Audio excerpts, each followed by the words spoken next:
सीधे एक्सरसाइज में बता रहा हूँ 7.3। तो देखिए भाई, सारे बच्चे देख लें, ये डीसी पांडे में भी क्वेश्चन है, डीसी पांडे में लास्ट क्वेश्चन है फ्रिक्शन में, ठीक है। ये एक ब्लॉक है, इसका मास कितना है, इसका मास m2 हो गया। और यहां पे एक ब्लॉक है जिसका मास कितना है m1, ठीक है। और ये कैसा है, ये फ्रिक्शनलेस है। भाई ग्रुप में भेज देना फोटो, ग्रुप में इस क्वेश्चन की फोटो भी भेज देना भाई कोई। और मास m1 कितना है, जो m1 है ये कितना है, ये है 1 kg। और m2 कितना है, m2 है 2 kg। देखो भाई सारे बच्चे क्वेश्चन जरूर मिलेगा आपको, कई जगह मिलेगा, ठीक है। और m1 m2 के बीच में जो फ्रिक्शन है वो कितना है 0.5। किसके बीच में, बिटवीन m1 एंड m2।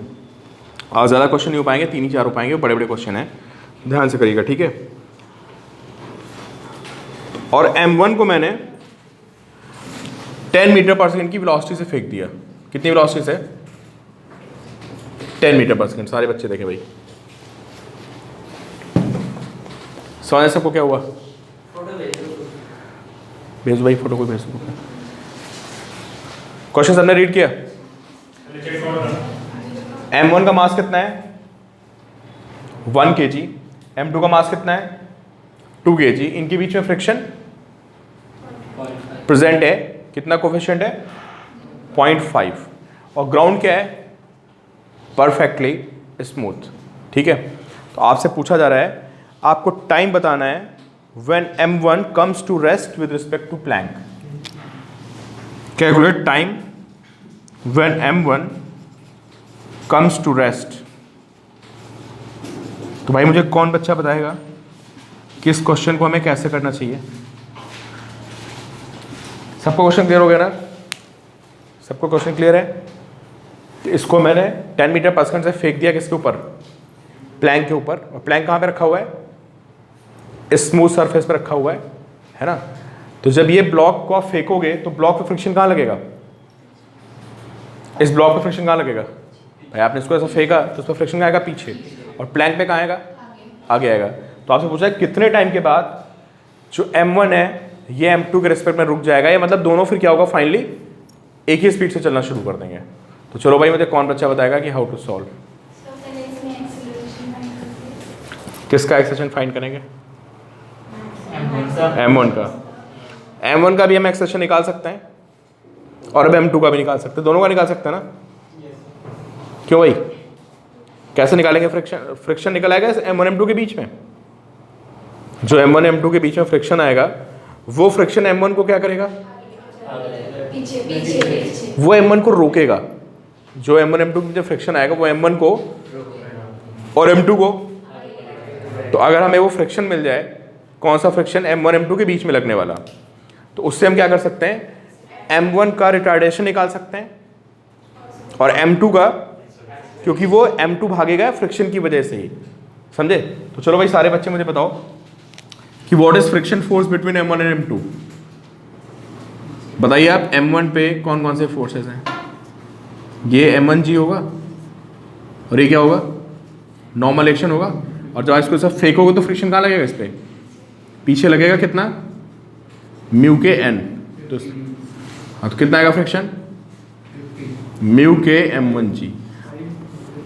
और ये फ्रिक्शन क्या करेगा, ये फ्रिक्शन m1 को क्या करेगा, ये फ्रिक्शन m1 को रिटार्ड करेगा। तो चलो भाई m1 का एक्सेलेरेशन निकालते हैं। बताओ कैसे निकलेगा एक्सेलेरेशन। जो फ्रिक्शन फोर्स आया है उसको हम किससे डिवाइड कर दें, m1 से डिवाइड कर दें, कितना देगा बताइए, म्यू के m1g अपॉन m1। तो वैल्यू कितनी आ गई, म्यू के जी। और यही फ्रिक्शन जो m2 पे है, m2 पे कहाँ लगेगा ये फ्रिक्शन, m2 पे सेम फ्रिक्शन आगे लगेगा। तो अगर आपसे बोला जाए m2 का एक्सेलेरेशन कितना होगा, तो कितना होगा बताइए भाई, सारे बच्चे बताएं कितना होगा, f अपॉन m2 होगा। तो म्यू के m1g बाई m2, ये इसका एक्सेलेरेशन आ गया। चलो दोनों एक्सेलेरेशन निकाल दिए मैंने। अब क्या करेंगे बताओ, ईशान बताओ क्या करना चाहिए। अब मुझे इसका रिटार्डेशन मिल गया, किसका, M1 का, और मुझे क्या मिल गया, बहुत ही स्टैंडर्ड प्रॉब्लम है यार, बिल्कुल आपको याद होनी चाहिए, बहुत कॉमन सी प्रॉब्लम है, हर जगह मिलेगी आपको। M2 का मिल गया मुझे एक्सेलरेशन और M1 का मिल गया मुझे रिटार्डेशन। अब बताओ क्या करेंगे। अब मुझे टाइम पता करना है जब दोनों साथ चल रहे हैं। ठीक है फैसल, आप सही बोल रहे हो। आप लोग बताओ भाई, ऑनलाइन वाले बच्चे में किस पे लगाए फर्स्ट इक्वेशन, M1 पे लगाएं।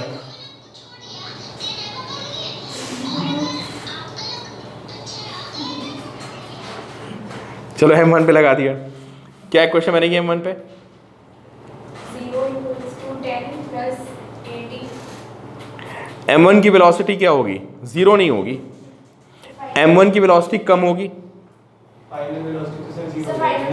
नहीं 0 नहीं होगी, M1 की वेलोसिटी कम होती रहेगी और M2 की वेलोसिटी, सबको समझ में आ रहा है। जब मैं M1 को फेंकूंगा तो M1 की वेलोसिटी कम होने लगेगी और M2 की वेलोसिटी क्या होगी, बढ़ने लगेगी। एक टाइम ऐसा आएगा कि M1 की वेलोसिटी कम होते होते और M2 की बढ़ते बढ़ते दोनों क्या हो जाएंगे, सेम हो जाएंगे। तो जब दोनों सेम हो जाएंगे ना, तो फिर वो ब्लॉक उसके ऊपर चलना बंद कर देगा, फिर दोनों क्या होंगे बताओ, दोनों साथ चलेंगे। हाँ M1 कम्स टू रेस्ट के आगे भी तो पढ़ लो पूरा। हाँ तो ये नहीं पढ़ोगे। Calculate time when M1 comes to rest with respect to क्या, प्लैंक। सबको समझ में आ गया। तो रेस्ट का मतलब क्या हो गया कि M1 और M2 की दोनों की वेलोसिटीज क्या हो गई, सेम हो गई हैं, तो वो उसके साथ ही चला गया। तो चलो भाई M1 की बताओ वेलोसिटी कैसे निकलेगी, बताओ। इसकी वेलोसिटी V0 है, मान लेते हैं V0 किसकी वैल्यू, जो 10 मीटर पर सेकंड है, इसको मैंने V0 लिख दिया। भाई सारे बच्चे बताएं कि जो वेलोसिटी ऑफ फर्स्ट ब्लॉक होगी वो कितनी हो जाएगी बताइए। अरे U - 80 हो जाएगी, नहीं हो जाएगी। और A कितना है यहाँ पे, कितना है, अरे म्यू के जी, मैं वैल्यू नहीं पुट कर रहा यार, मैं सीधे फॉर्मूले की फॉर्म में लिख रहा हूँ। बोलो सही लिखा हुआ है कशिश, सही लिखा हुआ ना, V U - 80 किसके लिए, फर्स्ट ब्लॉक के लिए। चलो सेकंड ब्लॉक के लिए बताओ क्या इक्वेशन बनेगी, जो नीचे वाला ब्लॉक है उसके लिए इक्वेशन क्या बनेगी, V is U। आप समझ रहे हो मैं क्या करने वाला हूँ, मैं दोनों की वेलोसिटीज को क्या करने वाला हूँ, इक्वेट करने वाला हूँ आफ्टर टाइम t। तो मैंने इसकी वेलोसिटी निकाल दी आफ्टर टाइम t। अब मैं किसकी वेलोसिटी निकालूंगा, नीचे वाले की। बताओ M2 की शुरू में कितनी वेलोसिटी है, 0 है। तो अब मैं V2 लिखूंगा, क्या लिखूंगा, उसकी शुरू में वेलोसिटी 0 है, प्लस बताओ उसका एक्सेलेरेशन कितना है, ये एक्सेलेरेशन हो गया म्यू के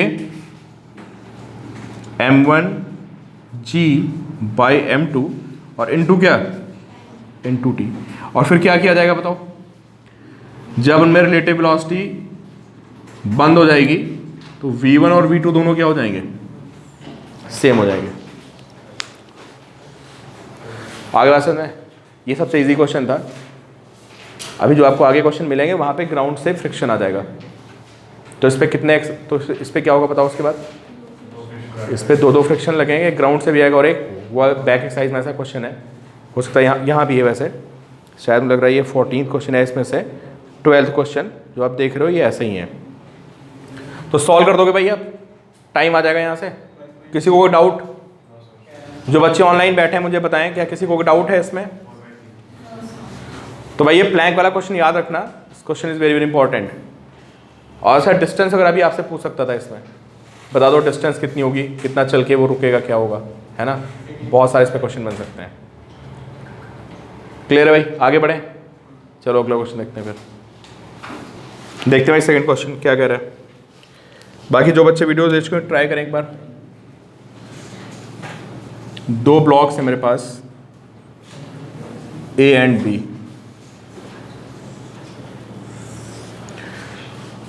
A एंड B और मैंने नीचे फोर्स अप्लाई किया F। फ्रिक्शन कोफिशिएंट कितना है यहाँ पे, mu is 0.5।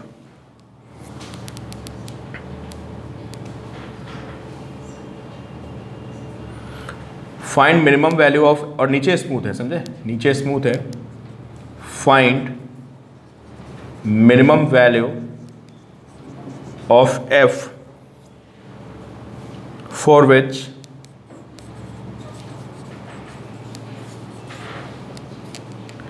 sliding starts between two blocks, for which